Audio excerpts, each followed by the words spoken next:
Look, 100 years after 100 years, they done lied to us about this and that. Told us all we from Africa and made fiction characters turn into facts. Harriet Tubman, then it was not. Knowing goddamn well that trick was capped. My wife and I wrote a book about it, and it's book with knowledge, evidence, and fact. My other book got them haters shook, cause it's helping my people take a closer look at their backgrounds in the background, showing my people where they supposed to look, showing my people where they get it from, where they hit it from, all sorts of angles. When it comes to this research, you must please first, don't trust strangers. Finding out all on your own is what I highly recommend and suggest. And if you looking for uncensored content by me, I highly recommend you the best, which is my website at the link you see just across the screen. Don't let it miss you. I make it simple. I double down on that black and white. It's too official.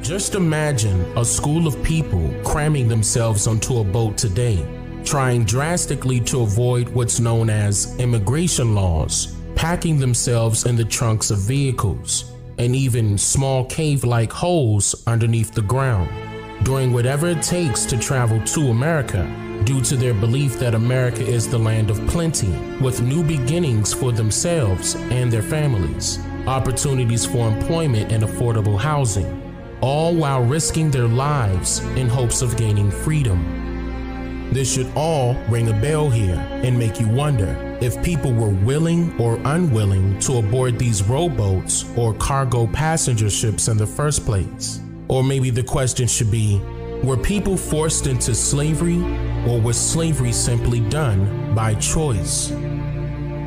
Now, before I go any further, I want you to note again that during the 1600s and until the near end of the 1800s, rowboats or cargo ships were not modernized to include engines or motors that would conveniently drive the boat throughout the seas.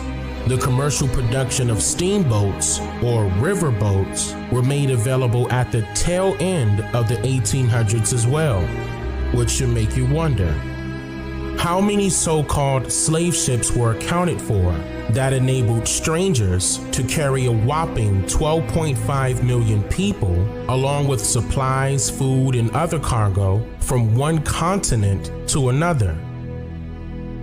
And if there were no motors or engines attached to these slave ships, then some company or fictionalized character would have been created and placed up for public display by now in order to showcase how an impossible task of dragging millions of people out of their native lands and forcing them to work on some distant land is somehow a reality, and it actually happened. But I guess since slavery was so bad that it's no need to prove that these slave ships actually existed, right? See there? Now, let's take things a step further. As you may know, this type of travel was extremely perilous during the time periods prior to any advanced technologies allowing for more propitious routes to be taken. Merchants or sailors traveling across the Atlantic using sailboats had no choice but to take specific routes based on the Volta do Mar Largo, which is a Portuguese phrase meaning turn of the wide sea. This Volta do Mar Largo phrase refers to the oceanic rotation that signifies the ocean's currents, which is why we are taught that the sea is divided into 5 oceans. These 5 oceans are also called ocean gyres, in which each of these gyres represents a different ocean current rotation. Listen closely. Shout out to my wife. She assisted on this research as well, right here. Now, let me explain this one, guys. This is major. This is major, and I'm sure it went over a lot of people's heads. Okay. These ocean gyres are still in effect right now. Okay. Meaning, Okay, the example I like this example that my wife used. She said, imagine when you going on like a cruise ship, for example. When you're going on a cruise ship, you know, you're traveling on a cruise ship and you're going to, you know, you're going from Southwest DC, for example, and you're taking a trip to, let's just say, you're going to Brazil, right? Number one, the routes that they have to take are so important that you have to understand. You cannot go into that Atlantic without having trouble of wreckage, or you'll be lost at sea. The reason why is due to the current rotation, meaning the water's rotation, how the current flows. You have to hug the coast to get to where you're trying to get to, but it's not always going to be feasible for you to be going like from here to Africa. Like, the reason why I'm saying that is because you have to go from here to so many other areas before you make it to Africa. Okay? Now, and that's still to this very day, by the way. And the reason why is due to how it goes. Like, if you notice on this picture right here, on this image, it shows you North America, right? But notice the circular pattern with the arrows going this direction. That also means that you cannot go the opposite direction, okay? Closer to this gyre. If you do, you'll be lost at sea. So that's why you notice that those cruise ships, to go back to my wife's example, would never be out in the water like that. They'll be closer to the land, or like if you go to the beach. I think she even stated that when you go to the beach, notice you'll very, you know, sometimes you'll catch them if you're out there on time. With the cruise ship would just hug the beach and keep going, and you wave at the people while you on the beach and they on the cruise ship, and you know, because they're not supposed, they're going to be, if you take a chance to go out there in that water for real, you're in trouble. And you think that, and nowadays, you know, they got GPS, and you know, to keep them on track. Now we talking 1800s now, y'all. See, this is another thing that you have to have into account, because they could get lost in these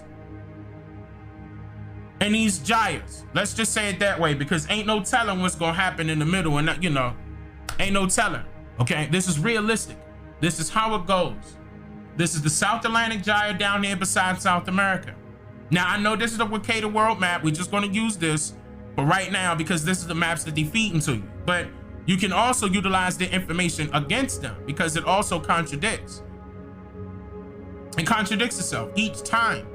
That's impossible for you to travel across North America to Africa. You know, they want to claim this area is Africa. I hope you see my mouse. But you can't go straight across. But that gyre being right there, that's impossible. So the route that you took, in certain cases, you're gonna also hear, this is a good time to drop this right now. You're gonna also hear that they captured captured enslaved Africans from the west coast of Africa and traveled to South America. The majority of them, that's what they would say. But the biggest area on the Mercator world map is Brazil. So it's a few things here that they were trying to tell you. Number one, the immigration of the albino people, the albions, the albino people from Africa, went directly to Brazil.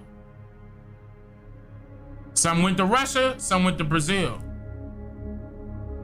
Now, some of you, or maybe the majority, would consider them white folks.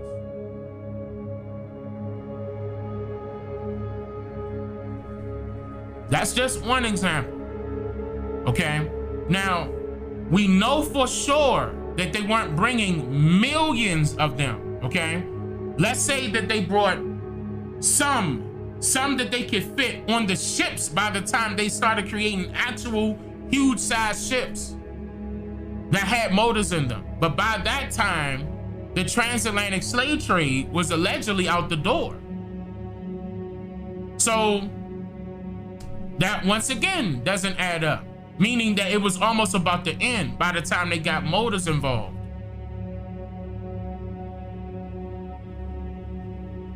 Doesn't add up. Now, if they took some from Africa, let's just say it was like 30,000 of them. For example, I'm just saying as an example, let's just say that they took 30,000 of them from a particular time period, not all at one trip, from a particular time period. Pick one in between the 16 and 1800s, right? Let's just say 30,000. Now, can that 30,000 populate all of South America? No. Not at all. And the reason why I'm saying that is because that same 30,000 wouldn't be able to populate all of North America. What are you getting at, Dane? We were already here. That's what I'm getting at. If you only brought bits and pieces of a population, that doesn't mean a whole population is going to be in the 50s and the 60 millions in 200 years. Keep that in mind, not 400 years, 200 years. Don't forget this.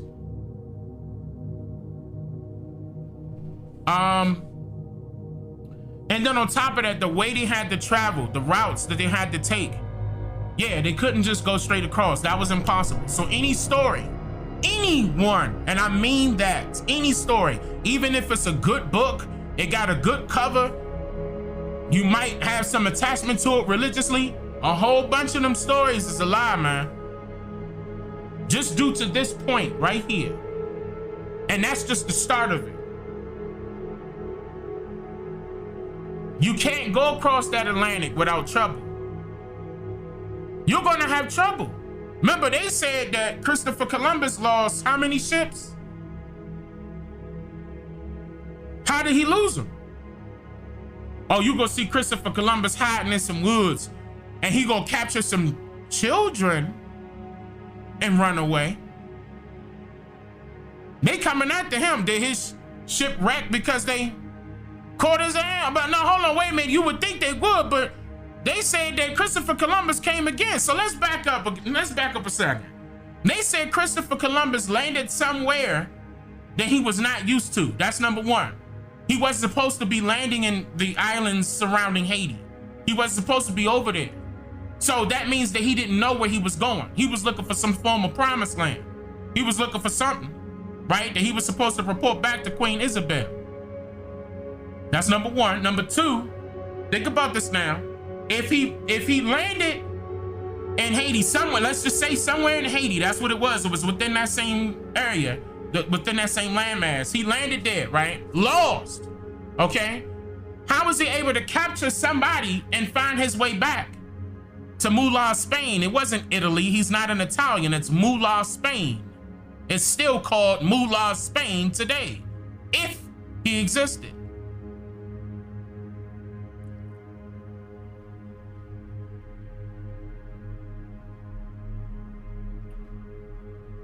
So all of a sudden he lost, and he gonna know his way home now?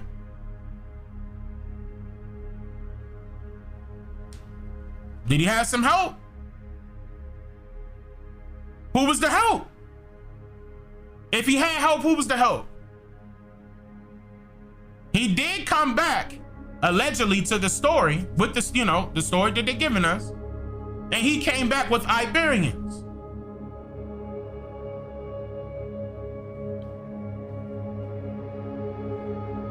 Near those people that were near the Iberian Peninsula and places like Mauritania, Tunis, Algiers, Morocco. That's who he came back with. The ones that some of you may call Moors nowadays. That's who Christopher Columbus came back with. So he had help. This is according to the story. And even a Moor is a navigator of the sea. Even a Moor anchors a boat. Hold it steady while in the sea, while floating on the water. The anchors. Okay, so he had help. So why are you calling him the explorer? Oh, okay. Think they ain't lie about everything? You got another thing coming here. And then I want you to tell me the route that he took. I dare anybody. I dare anybody to tell me what routes were taken for this transatlantic slave trade prior to any ships being accompanied by motors, engines. The steamboats was running off of coal.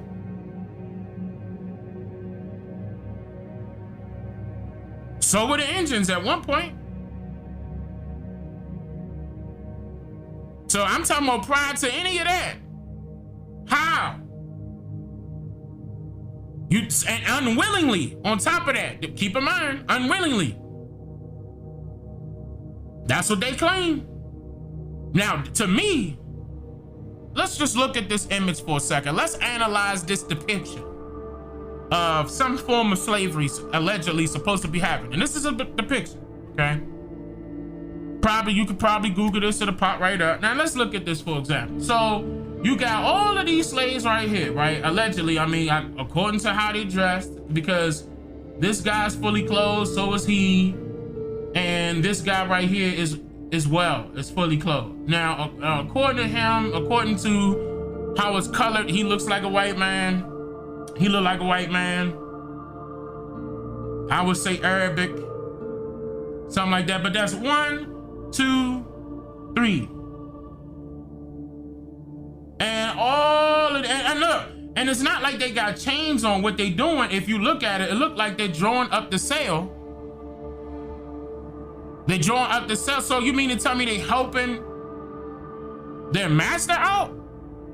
Or are they helping their friend out that's on lookout right now, watching to make sure, hey man, look, we about to get away, y'all. Come on, y'all. We going to freedom. We going to the promised land. Listen. Look at this. The white guy in the water pulling on the sail as well. They trying to draw it up. This guy overlooking. I mean, he don't. He got on some type of headdress right here. I hope you see my mouse. He got on a headdress, and they drawing up this sail, and he overlooking. There go another boat in behind him in the way. Look like this guy right here giving them directions. You pull it up, guys. Pull it up. And he over here. Yeah, let's go. Pull. Does it look like this is slavery to you, or look like they assisting each other?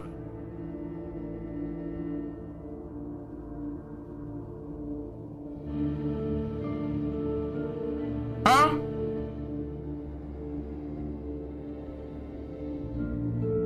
No chains, no shackles on them. Like we could tell by these two people right here. No chains, no shackles. He free. He can hop out in the water and get away. What he gonna do? Throw his only weapon into the water to go get this guy? What if he miss him? What other weapon he gonna have? Okay, he got a sword right here. But one sword, okay, one swing could probably knock down 3 of these people, but all of these people can gang up on this one person. And somebody I'm just saying, how can this make sense?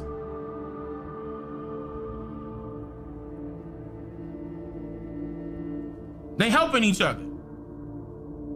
That's what they doing. They helping each other. I mean, if you just think about this now, okay, say for instance, God forbid something happened to America, right? What if a neighbor of yours that just so happened to be white got a boat? Like, I'm just saying, as an example, got a boat, and y'all trying to get the F up out of America because something going on, God forbid, right? You not gonna get on that boat and roll out? Hey man, look, hey, we got food, we got drinks. You gonna be good, man. The trip is this long. We gotta go somewhere else. We going. I don't know. It's probably gonna take us a lot, but I got everything that we need. We just can't have a lot of people on here because we gotta keep the amount of resources that'll keep us up for the, amount of whatever length it is for us to travel wherever they're going. Are you gonna stay in America and let whatever happen in America happen? Like, forget it. All right, okay. And then, you know, that's it. All right, fine. All right, but the guy offered you a ride. That's a form of friendship, form of something. You can say yes or no. The reason why I'm saying that is because you can tell that a lot of people said no. Those that said yes on the boat, and how come they not up under it? Uh-oh. How come they on top? Like how we saw in that other picture. They on the deck. I set that clean up, didn't I? I set that clean up. Cause they on the deck. Like, I mean, please explain that. I thought you was in the bottom. Chained up. What happened? Why you on the top on the deck throwing up the sail? Huh? You got this many supervisors?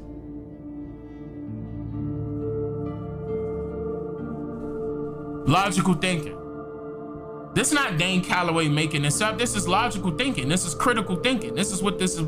See, in some cases, you don't get taught that in school because, of course, they want to keep you indoctrinated. They want you to subscribe to their ideology without question, meaning uncritically. You can't give any feedback on that. And then teacher, I got a question. No, hold your question to the end of the lesson. Hold on, Dane. I know you want to say something. Hold on, but let me finish what I gotta teach. See?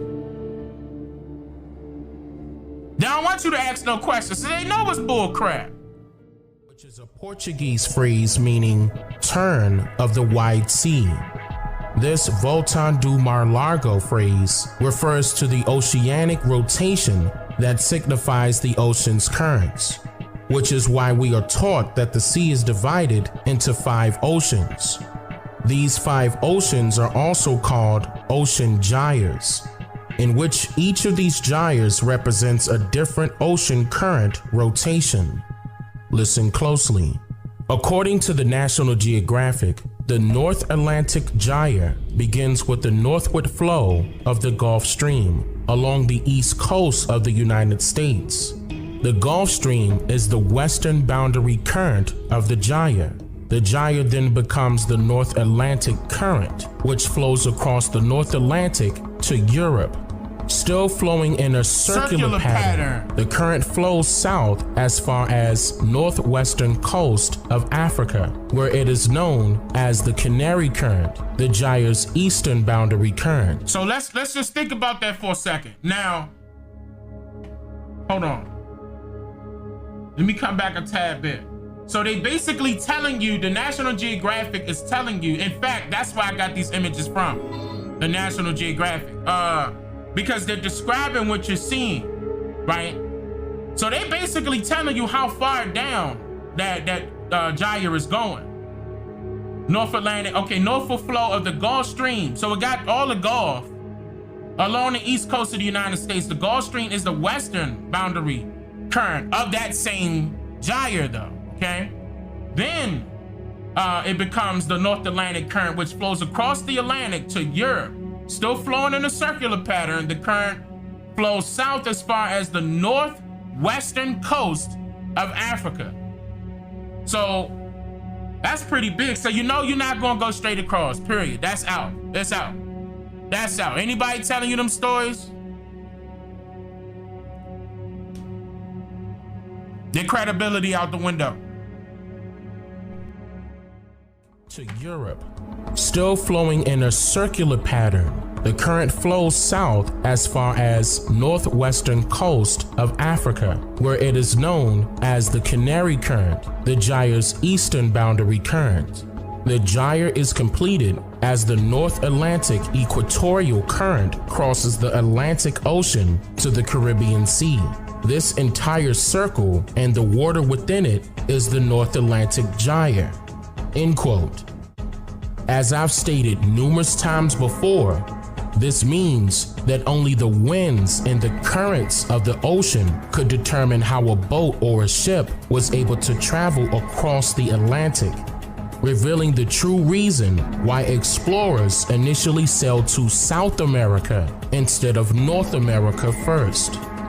Also, The winds and the climate made trading and traveling across the ocean very time-consuming, resulting in slowly paced travels that will require several weeks and even months to reach a single destination, yet alone a round trip, all while hoping that the captain sailor has the ability to stay on course. Wow. And by the way, this also exposes that these ships were not able to literally travel straight across from one continent to another, due merely to the ocean's current, which can be compared to a game of double dutch, since inexperienced and even senior sailors had to jump in these gyres at the right times or they would lose. They were also limited to just having a compass for direction and the use of their hands to tell time, or rather how much daylight was left, by aligning their fingers with the horizon.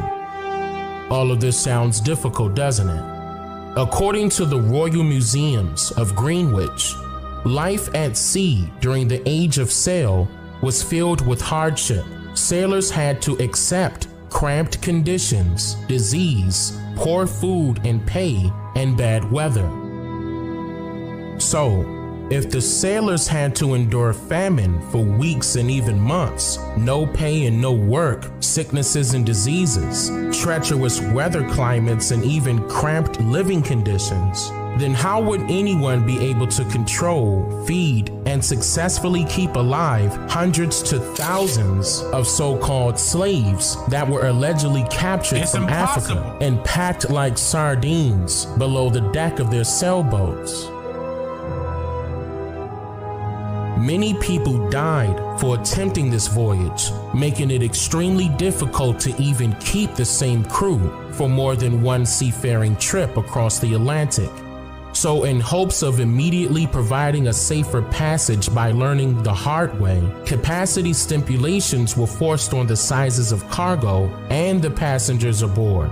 But these treacherous conditions continued to plague the foreigners for centuries, making it unrealistic to transport millions of so-called slaves from one continent to another between the early 1600s to the late 1800s across the Atlantic.